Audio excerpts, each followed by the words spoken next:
Halo, Assalamualaikum warahmatullahi wabarakatuh. Berjumpa lagi dengan channel saya Dedi Semindi. Gimana kabarnya teman-teman hari ini? Semakin baik, dan semakin sangat baik. Itu yang saya harapkan dari teman-teman. Mudah-mudahan pada hari ini sudah tidak ada lagi sensasi yang dirasakan. Ya, sudah bisa bekerja seperti biasa dan sudah bisa beraktivitas seperti biasa. Seperti itu ya. Teman-teman yang mau sharing mangga di WA saya. Kemudian mau telepon juga silahkan di nomor telepon saya, gitu kan. Oke teman-teman, saya tidak akan panjang lebar pembukanya, gitu kan.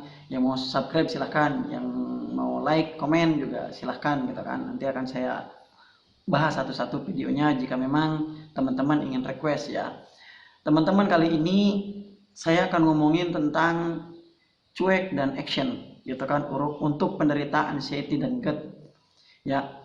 Cuek dan action. Oke, kita berbicara cuek dulu ya. Nah, teman-teman, pernah nggak teman-teman itu merasa di suatu ketika sensasi itu muncul berbarengan sensasi yang lain, kemudian muncul lagi sensasi yang lain, muncul lagi sensasi lain. Akhirnya teman-teman tidak bisa, biasanya kan kita bisa tenang gitu kan. Mungkin ini bisa tenang gitu, tapi lain kali kita tidak bisa tenang. Nah, dengan seperti itu. Nah, mungkin itu kita belum cuek ya terhadap sensasi yang dirasakannya. Nah, kalau bisa kepada teman-teman itu, kalau misalkan memang terjadi sensasi yang umum terjadi sama kita gitu kan, biasanya kan gini, sensasi itu munculnya itu teman-teman kadang-kadang sama, kadang-kadang beda gitu, tergantung si sensasi itu memberikan sinyalnya seperti apa. Ada yang mirip-mirip gitu kan, tapi kita udah biasa gitu kan. Nah, karena saking biasanya ya kita cuekan, tapi nanti ada sensasi yang tiba-tiba baru. Nah, itu kadang kita tidak bisa mencuekan sensasi itu. Nah, coba teman-teman dari sini kita kalau bisa tulis teman-teman, kayak saya dulu nih. Saya jujur teman-teman sering nulis yang namanya sensasi saya, gitu kan. Jadi sensasi saya tuh saya tulis satu-satu. Oh, saya nyeri pinggang, gitu kan. Oh, saya nyeri ini. Oh, kemudian nanti sensasi itu akan terdetek sama kita. Ada berapa kita sensasi itu. Nah, kalau misalkan sensasi itu muncul lagi, ya kita cuekin gitu kan. Karena apa? Dulu pun kita pernah merasakan sensasi itu, gitu. Nah, cuek terhadap sensasi apapun yang dirasakan. Nah, kalau misalkan kita sudah bisa cuek, gitu kan. Kenapa mungkin ya selama ini kita masih banyak sensasi karena kita belum bisa cuek terhadap sensasi itu sendiri, ya. Nah, kalau bisa teman-teman itu sekarang udah mulai cuek dengan segala sensasi. Ya, biarkan saja sensasi itu mau tiba, mau datang, mau menyentuh kita atau mau gimana ya, biasa aja gitu kan. Jadi lewat aja. Tidak usah dipikirkan, tidak usah ditakutkan. Karena apa ya? Namanya sensasi asam lambung kan banyak, teman-teman. Kadang dia dengan hal yang baru datang, kadang dia dengan hal yang dulu datang sensasinya ya. Kemudian kadang juga dia ya kata saya kayak sensasi NC itu dan asam lambung itu sesuatu yang pinter ya menurut saya pribadi. Jadi mereka itu kalau tidak bisa menyerang dari depan, dia menyerang dari belakang kita. Nah, itu mungkin hebatnya gitu kan. Tapi kita pun tidak boleh kalah hebat sama dengan anxiety dan GERD itu. Ketika mereka sensasi datang itu ya kita belajar cuek sama mereka. Jadi istilahnya ya udah amat lah gitu kan, mau ada sensasi kayak mau apa gitu kan ya, seperti itu. Nah, lama kelamaan kalau sudah bisa mencuekkan mungkin gitu kan ya, anxiety itu akan bosan sendiri dengan apa yang dia inginkan gitu kan. Kok kamu saya kasih sensasi biasa aja sih gitu kan, akhirnya lama-lama si sensasi itu mungkin bosan gitu kan, bosan dengan apa yang kita lakukan itu, cuek gitu kan. Kemudian ya kalau orang dicuekin kan lama-lama, contoh gini, kita ngomong dicuekin, kesel juga kan, ya udah ditinggalin, ya mungkin gitu kan, anxiety juga bisa begitu ya.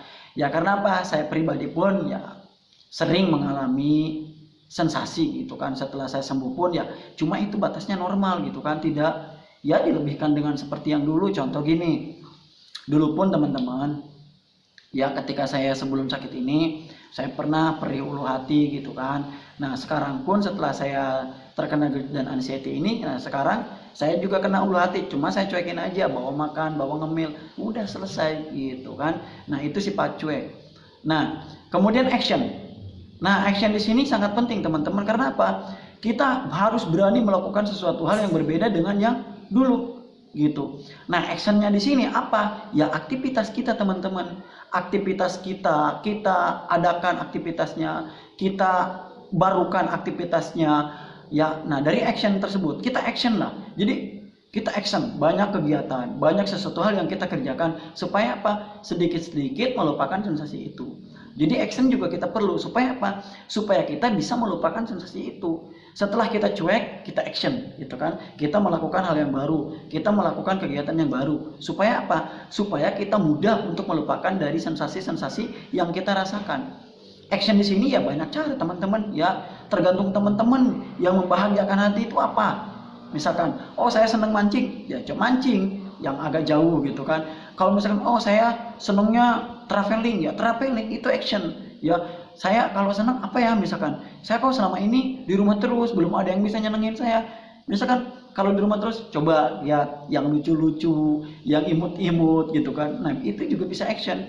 Kemudian keluar dari rumah, misalkan ngobrol dengan tetangga, kemudian ya ngebecandain anak. Nah itu action kita supaya jangan kita itu terpaku sama sensasi gitu kan. Kalau sudah cuek, kemungkinan action juga akan bisa gitu kan. Nah saya pun dulu gitu teman-teman, ya saya cuekin sensasinya, kemudian saya baru action gitu kan. Nah untuk action di sini ya saya tekankan kepada teman-teman itu ya apa yang mau dilakukan teman-teman, apa yang sekira-kira bisa menyenangkan teman-teman, apa yang bisa membahagiakan, apa yang bisa melupakan sensasi, itu lakukan. Ya gitu kan, mau apa kayak gitu kan, yang penting jangan sampai ya menyalahi aturan negara dan agama gitu kan, terutama itu yang penting. Kalau misalkan actionnya hanya sebatas nyanyi-nyanyi, karaokean, ngeband, kemudian masak-masak bagi ibu-ibu, kemudian gosip-gosipan, nah itu nggak menjadi masalah, gosip-gosip kecil lah gitu kan. Jangan kita hanya terpaku pada sensasi, kemudian hanya ngelihat sesuatu hal yang membuat kita takut, sesuatu hal yang membuat kita parno lagi, sesuatu hal yang membuat kita ya sensasi itu bertubi-tubi datang sama kita. Nah mungkin dua kalimat ini menurut pribadi saya itu bisa dicoba oleh teman-teman ya. Yang pertama kita cuek, yang kedua kita action ya, seperti itu ya. Kalau saya sih dua-duanya saya udah laksanakan dan alhamdulillah itu berhasil ya teman-teman. Karena begini, kok saya banyak banget gitu saya melakukan sesuatu untuk sampai sembuh dari anxiety ini ya. Karena apa? Anxiety kan tahu sendiri teman-teman, ada ribuan sensasi yang hadir di dalam tubuh kita gitu. Maka kita pun harus punya 1000 cara untuk menaklukkan sensasi itu sendiri sampai istilahnya kita kembali ke dalam kata sembuh ya. Itu ya sebatas apa ya, pembelajaran saja gitu antara saya dengan hati saya gitu. Nah kepada teman-teman yang mau melaksanakan ini gitu kan, yang mau melaksanakan ini, coba perlahan-lahan gitu lakukan, terutama di dalam cuek itu ya. Kemudian setelah kita cuek baru kita action ya. Mungkin itu saja teman-teman. Ya, kurang lebihnya saya mohon maaf. Ya, yang sudah subscribe saya ucapkan terima kasih ya. Berarti teman-teman itu sangat mendukung channel saya dan mudah-mudahan channel saya ini bisa berkembang. Saya juga lebih semangat lagi dalam membuat video ini. Oke, salam sembuh dari saya, dari Seondi, penderita asam lambung, GERD dan anxiety. Wabillahi taufiq wal hidayah. Assalamualaikum warahmatullahi wabarakatuh.